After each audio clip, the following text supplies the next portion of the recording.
స్వామి, అసలు పుష్కరాలంటే ఏంటి? అసలు ఈ పుష్కరాలు జరుపుకోవడానికి అంటే ప్రతి 12 ఏళ్ళకి ఒకసారి పుష్కరాలొస్తూ ఉంటాయి కదా! మనకు ముఖ్యంగా పుష్కరాలంటే ప్రతి నదీ జలాలు అనేటివి ఉంటాయి. హ్మ్.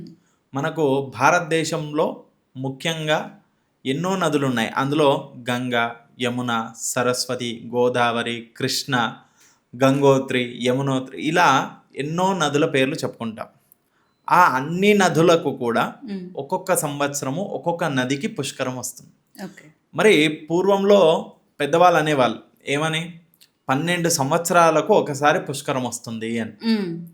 మరి ఇప్పుడేంటి అది స్వామి మీరు సంవత్సరానికి ఒకటి పుష్కరం వస్తుంది అని అంటారు అని అంటే గంగా నదికి 12 సంవత్సరాలకు ఒకసారి పుష్కరం వస్తుంది. అవును. అది గంగా నదికి. కానీ అలా మనకు గురుడు అంటే బృహస్పతి, దేవగురు బృహస్పతి, దేవతలకందరికీ ఆయన గురువు, ఆయన బృహస్పతి. ఆయన ఏం చేస్తాడంటే ఒక్కొక్క సంవత్సరము ఒక్కొక్క రాశిలోకి మారుతాడు. మనకు 12 రాశులు ఉంటాయి.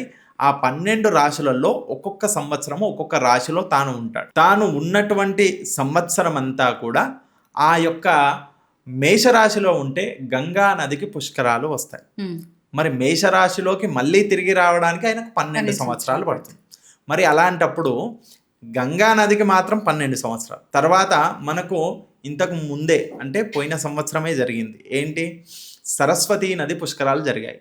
అది గురుడు మిథున రాశిలో ఉన్నప్పుడు సరస్వతీ నది పుష్కరాలు జరిగాయి. ఓకే. మరి ఇప్పుడు వచ్చినటువంటిది గురుడు కర్కాటక రాశిలోకి వెళ్తున్నాడు. కర్కాటక రాశిలోకి వెళ్ళినప్పుడు యమునా నది పుష్కరాలు అవుతాయి. ఈ విధంగా మనకు సంవత్సరానికి ఒక చొప్పున ఆయన మారుతున్న కొద్దికి ఆయనకు ఆ నదికి పుష్కరాలు వస్తాయి. ఆ విధంగా ప్రత్యేకంగా ఈ యొక్క పుష్కరాలు అనేటివి ఏర్పడ్డాయి. 12 సంవత్సరాలకు ఒకసారి ఒక్కొక్క నదికి పుష్కరాలు వస్తూ ఉంటాయి. కానీ ప్రతి నదికి ఏదైతే గంగా, ఒక్కొక్క నది. యమున, సరస్వతి ఇవేవైతే నదులు ఉన్నాయో ఒక్కొక్క నదికి సంవత్సరం చొప్పున ఒక్కొక్క నదికి పుష్కరాలు వస్తూనే ఉంటాయి.